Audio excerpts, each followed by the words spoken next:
وَآتُوا الزَّکَاۃَ، اور زکوٰۃ ادا کرو۔ یہ زکوٰۃ کا مسئلہ تو یہ اچھوتا مسئلہ ہے ہمارے، یہ غیر مسلم سے بات نہیں کر رہا ہوں، ہمارے مخاطب یہ سارے مسلمان ہیں، لیکن زکوٰۃ کا تصور ہمارے خواص اور عوام کے دماغ میں نہیں ہے میرے دوست، نہیں ہے۔ جبکہ اس زکوٰۃ کے مسئلے کو اللہ رب العزت نے نماز کے ساتھ جوڑ کے رکھا ہے۔ فَهِيَ قَرِينَتُهَا فِي كِتَابِ اللَّهِ سُبْحَانَهُ وَتَعَالَى، یہ زکوٰۃ نماز کا ساتھی، اس کا بہانہ اور بھائی ہے اللہ رب العزت کی کتاب میں، یعنی قرآن کریم کے اندر۔ اور قرآن کریم کا مطالعہ کرتے جائیے، پڑھتے جائیے، تو تقریباً آپ 30 سے زائد ایسے مقامات پائیں گے جہاں اللہ رب العزت نے نماز کا چرچا کیا، نماز کا ذکر کیا، وہی زکوٰۃ کا بھی ذکر کیا ہے۔ اس سے بھی اس کی اہمیت سمجھ لینی چاہیے۔ اور زکوٰۃ جس طرح سے اسلام کی بنیاد حدیث صحیح کے پیش نظر، صحیح بخاری کی حدیث کے بنیاد پر، اس کی بنیاد 5 چیزوں پر ہے۔ 5 چیزوں کا مطلب، جس طرح سے ایک گھر آپ 5 کھوٹیے پر اگر قائم ہو، 5 پیلر پر قائم ہو، تو اگر ایک پیلر کو اگر ہٹا لیتے ہیں تو وہ گھر کمزور ہو جاتا ہے۔ تو اسی طرح 5 پیلروں میں سے تیسرا پیلر، اور وہ ہے زکوٰۃ۔ لہذا زکوٰۃ کا انکار کرنے والا صریح کافر، اور اس سے غفلت برتنے والا فاسق و فاجر ہونے میں کوئی شک و شبہہ نہیں۔ نبی کریم صلی اللہ علیہ وسلم کے وفات کے بعد جب خلیفہ اول حضرت ابوبکر رضی اللہ تعالی عنہ امیر المومنین بنے، تو کچھ لوگوں کا یہ تصور اور خیال آیا کہ یہ زکوٰۃ کا مال جو ہمارا مال کا کچھ حصہ ہم ادا کر رہے ہیں، یہ تو ان لوگوں کے لیے ہے جب نبی کریم صلی اللہ علیہ وسلم جیوت تھے، باحیات تھے، تو ان کی زندگی میں انہیں ادا کرنا پڑتا تھا، اب تو وہ نہیں رہے، لہذا یہ کام ہم پر ضروری نہیں ہے۔ 2 بات غور کرنے کا مقام ہے یہاں۔ کوئی بھی آپ تصورات آپ کرتے ہو، خیال جماتے ہو، وجوہات بناتے ہو، اگر وہ کتاب و سنت کی روشنی میں نہیں ہے تو آپ کا کوئی بھی خیالت قابل قبول نہیں ہے۔ انہوں نے بھی سجایا تھا، وجہ بتائی انہوں نے، لیکن حضرت ابوبکر رضی اللہ تعالیٰ عنہ خلیفہ بنتے ہوئے اعلان کر دیا، واللہ، اللہ کی قسم، لَأُقَاتِلْنَا مَنْ فَرَّقَ بَيْنَ الصَّلَاةِ وَالزَّكَاةِ، واللہ لو منعونی عقالا كانوا يؤدونه الى رسول اللہ صلی اللہ علیہ وسلم لقاتلتهم علیہ، رواہ البخاری و مسلم۔ مطلب کہ اللہ کی قسم، ان سارے لوگوں سے میں قتال کروں گا، جنگیں لڑوں گا جو نماز اور زکوٰۃ کے درمیان تفریق کرتا ہو۔ نماز کو تو اپنا فریضہ سمجھتا ہو، لیکن زکوٰۃ کو اپنا فریضہ نہیں سمجھتا ہو۔ اگر یہ ٹکڑا بھی عقال، دوسری روایت کے اندر اناق کا مطلب بکری کا بالکل چھوٹا بچہ، اور عقال کا منی رسی، مطلب کوئی بھی کمتر چیز اگر زکوٰۃ میں ان کا فریضہ آ رہا ہو تو وہ بھی اگر ادا نہیں کر رہا ہے تو اس پر بھی میں قتال کروں گا۔ یہاں اور باتیں معلوم ہو گئی۔ کیا باتیں معلوم ہو گئی؟ کہ آج کل ہم نے زکوٰۃ کا تصور اپنے ذہنوں میں سجا رکھا ہے کہ زکوٰۃ کون ادا کرے گا؟ دلی کے بڑا بڑا سیٹ، کلکتہ کا بڑا بڑا سیٹ، حیدرآباد، بامبے، بڑے بڑے سٹیوں میں، شہروں میں جو بڑے بڑے عمارت اور کاروبار کے لوگ ہیں، زکوٰۃ صرف ان پر ہے، آپ پر، ہم پر نہیں۔ تو یہ عقال اناق کس پر ہوگا؟ وہ 50 لاکھ ادا کرتے ہوں گے، کروڑ نکالتے ہوں گے، لیکن کروڑ تو ایک اناق کے بکری کا چھوٹا بچے کا قیمت تو نہیں لگتی ہے۔ یہ کون ادا کرے گا میرے دوست؟ اور جس کے نہ ادا کرنے کی بنیاد پر حضرت ابو بکر رضی اللہ تعالیٰ عنہ خلیفہ رشید، خلیفۃ المومنین، وہ کہتے ہیں لا قاتلتہم علیہ، اگر اس کو بھی ادا کرنے سے انکار کر رہا ہے تو میں ان سے جنگیں لڑوں گا۔ دوستو ذرا غور کرو، سوچو سمجھو، یہ زکوٰۃ اللہ رب العزت نے ہمارے مال کے اندر فریضہ ادا کیا ہے، اس ذات کا فریضہ کیا ہوا ہے جس ذات نے ہمیں بنایا، اس ذات نے جس نے ہمیں صحت دی، اس ذات نے جسے ہمیں اہل ثروت بنایا، مالدار بنایا، وہی تو ادا کرنا چاہتا ہے۔ دینے کے بعد ایک متعین حصہ لینا چاہتا ہے، تو آپ کسی کو مال دو اور کہے اتنا واپس کرو تو آپ نہیں کرنا چاہیں گے؟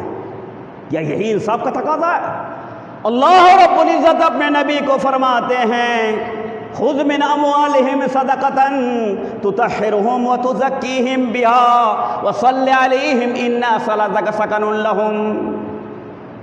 اللہ رب العزت فرماتے ہیں نبی خذ من اموالہم صدقہ، ان لوگوں کے مال میں، اپنے امت کے لوگوں کے مال میں اب صدقہ فریضہ ادا کیجئے، زکوٰۃ لیجئے۔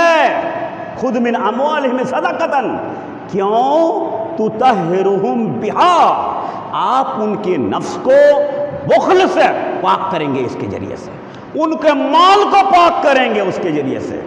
بزرگ دوستو، آیات کا سیدھا ترجمہ کہ اگر ایک مسلمان اپنے آپ کو ایک مسلمان کہلاتا ہو اور ان پر اگر زکوٰۃ کا فریضہ عائد ہے لیکن اسے ادا نہیں کرتا ہے تو ان کا نفس بھی ناپاک اور ان کا مال بھی ناپاک، مال بھی ناپاک۔ اللہ رب العزت فرماتے ہیں اور جو لوگ زکوٰۃ کا فریضہ کو ادا نہیں کرتا ہے، قرآن و حدیث کا مطالعہ کرتی جائیے، بہت زیادہ تفسیرات کی کوئی ضرورت نہیں ہے، سیدھا سیدھا ترجمہ پڑھتے جائیے تو سمجھ میں آ جائے گا کہ زکوٰۃ نہ ادا کرنے والوں کو دنیا میں بھی عذاب ہے اور آخرت میں تو عذاب ہے ہی ہے۔ دنیا میں بھی عذاب ہے اور آخرت میں تو عذاب ان کے لیے متعین ہے۔ اللہ رب القرآن حکیم کے اندر فرماتے ہیں والذین یکنزون الذهب والفضة ولا ينفقونها في سبيل الله فبشرهم بعذاب علیم، مطلب کہ جو لوگ سونا چاندی جمع کر کے رکھتے ہیں، جمع خوری کرتے ہیں اور اللہ کے راستے میں اس کا صحیح حق ادا نہیں کرتے، خرچ نہیں کرتے، تو انہیں نبی فبشرہم بعذاب علیم، انہیں دردناک عذاب کی باتیں آپ سنا دیجئے۔ یوم یحمى علیہا فی نار جہنم فتقوی بہا جباہہم وجنوبہم وظہورہم ھذا ما کنزتم فذوقوا ما کنتم تکنزون۔ اس دن انہیں ان کے مال کو جہنم کی آگ میں تفا کر کے انہی کو گودا جائے گا، چہروں پہ، پہلو پہ، پیٹھوں میں، اور کہا جائے گا کیوں آج پریشان ہو رہے ہو، یہ تو تمہارا ہی مال ہے۔ بدرگ دوستو، غور کرنے کا مقام ہے کہ ہم کیا کر رہے ہیں۔ دیکھیں مال کے جو حقوق کا مسئلہ ہے، کتاب و سنت کی روشنی میں 4 طرح کے ایسے اموال ہیں جس میں آپ کا زکوٰۃ کا فریضہ ہے۔ کیا ہے وہ؟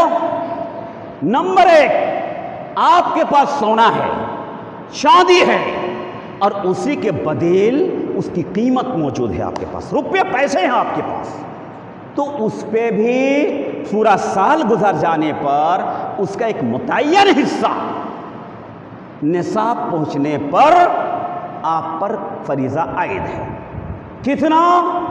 سونے میں 85 گرام سونا، چاہے آپ اس کو سکے کے صورت میں رکھا ہے یا زیورات کی روشنی میں رکھا ہے کہ ہاں مولویرہ کو جانی بہاناتے جاکت لاگ بنا، نہیں، اگر اس کو بھی اب ذخیرہ خوری کرتے ہیں اور صحیح قول کے مطابق اگر 85 گرام تک آپ کا زیور کا پہنچ جاتا ہے اس پر بھی فریضہ ہے۔ کتنا؟ 2.5%, 40واں حصہ یعنی 1000 میں 25 روپے آپ کو ادا کرنا ہے.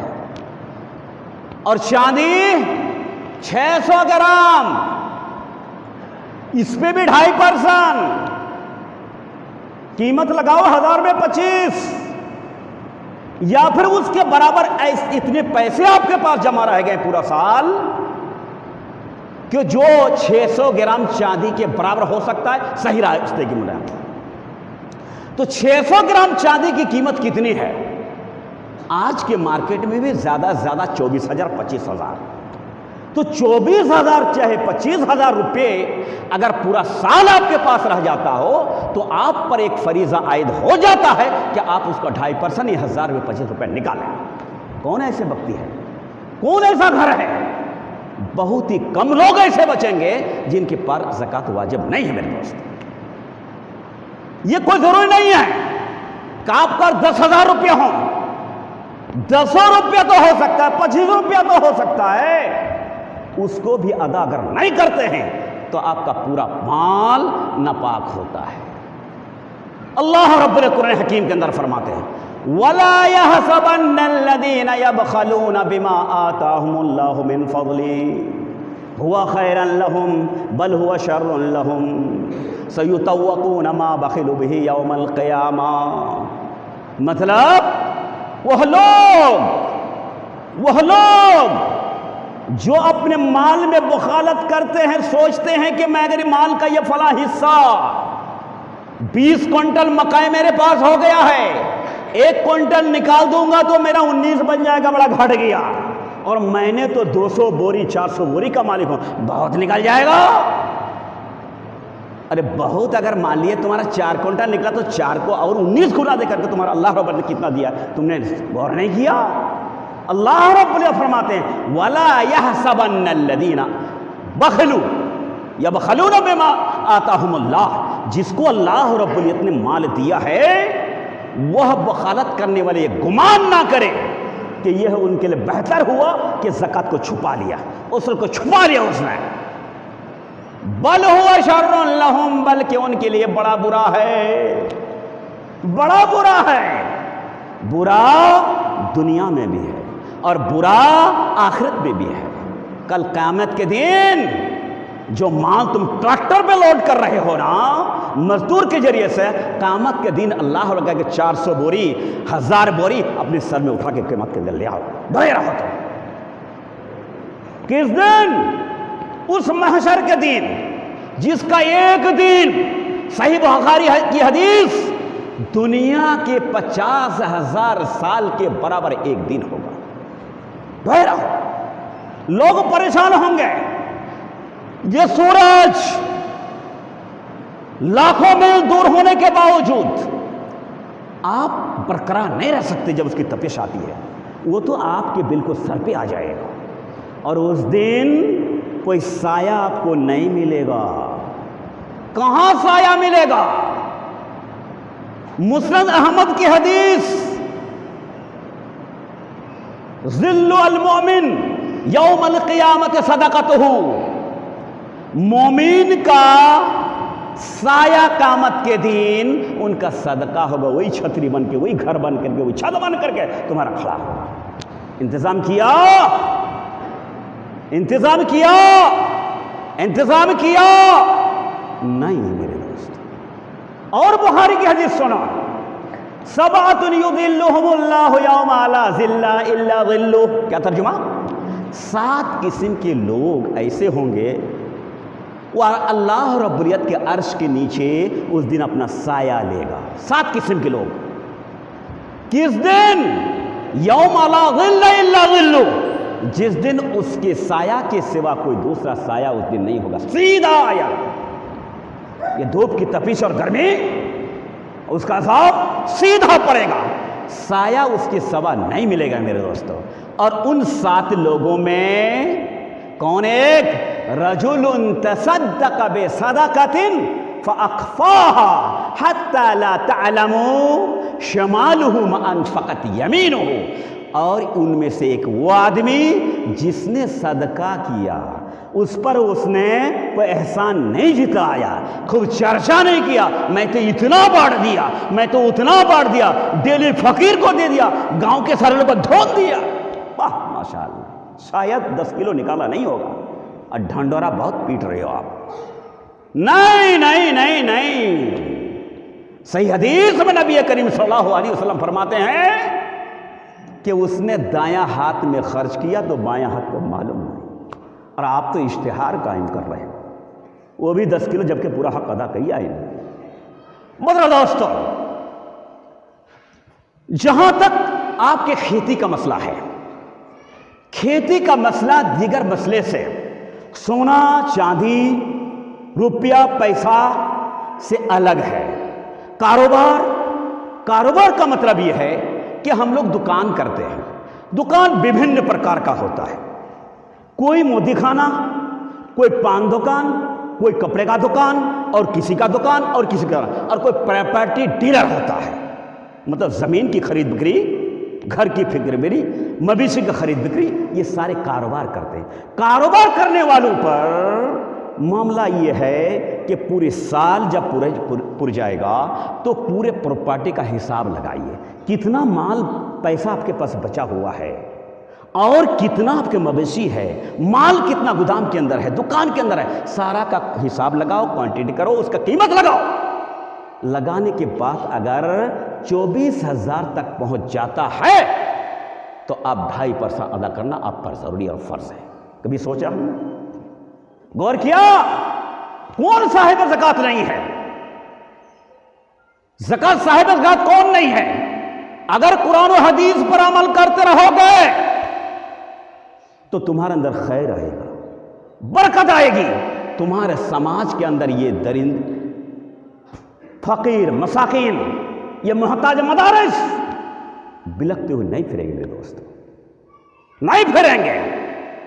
لیکن یہ ماحول ہمارے اندر ہے ہی نہیں، ہم نے اسلام کا نظام کو سمجھا ہی نہیں۔